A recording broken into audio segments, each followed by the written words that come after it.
Fears of a looming recession, they're on many Americans' minds. It can make people feel a little uncomfortable, a little squeamish, understandably so. You know, first there's big bad inflation, and then there's another interest rate hike, the biggest by the Federal Reserve in nearly 3 decades. The move impacts a lot of people's decision-making when it comes to making large purchases. Dan Roccato is joining us this morning with some tips on how to recession-proof your money. Dan is a clinical professor of finance at the University of San Diego. Okay, you're going to show us a little hope at the end of this inflationary tunnel we're in. So first off, how much longer before we know if we actually are getting into a recession? Hi, Adrienne. Good morning to you. That's a great question.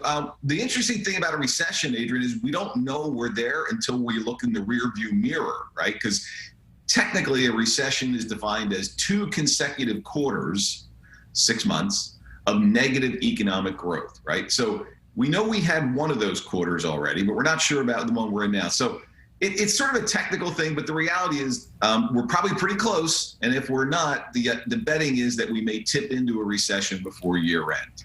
I think there are a lot of people wondering, especially after the past couple of years where they were stuck at home, they weren't able to travel to Europe as they usually do for their annual big fun anniversary trip or vacation with the family.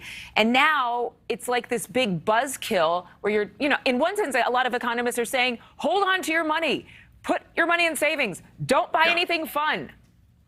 Well, I'll tell you, I flew home last night and every seat was taken on that plane. Folks aren't listening. So, and you mean you don't want to do a staycation this year, Adrienne? Why not? But you're right. There is this conflicting message, right? We're hearing that the economy is teetering.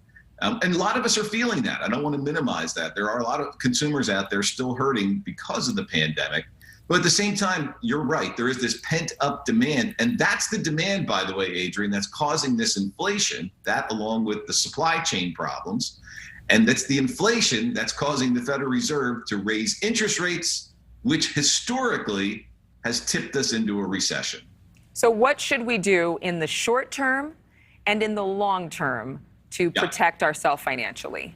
And that's what it's all about. I always tell folks, let's focus on what we can control. You and I can't control what's going on in Washington, D.C. We can control our emergency savings fund. Now's a good time to boost it a little if you can.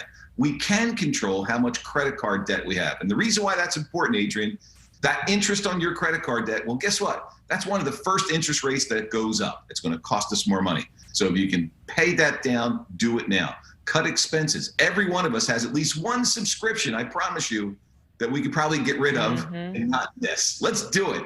Delay that major purchase. Even if you could find a car right now on a lot, even if you could, Adrienne, it's probably a good time to delay that. You'll get a better deal later. And here's some good news. The job market is still pretty good. Lock in that new job, lock in that pay raise now, right before we tip into a recession. Now's the time to do that. And finally, my favorite, invest in yourself, new skills. Invest in your resume, your own personal brand, because if we do go into a recession, you want to make sure, Adrienne, that you're the most marketable person out there when it comes to finding a job. Yeah, and maybe build those relationships too. One way to invest in yourself is reach out to those former colleagues or former bosses on LinkedIn, reach out to friends who might know about a hookup or a connection that could set you up for a wonderful opportunity. Dan, always good to see you. Thank you for all the good advice. Thanks, Adrienne. Thanks for having me. Absolutely. Thank you for watching. Go to newsnationnow.com to find NewsNation on your television provider. And don't forget to click the red subscribe button below to get more of NewsNation's fact-driven, unbiased coverage.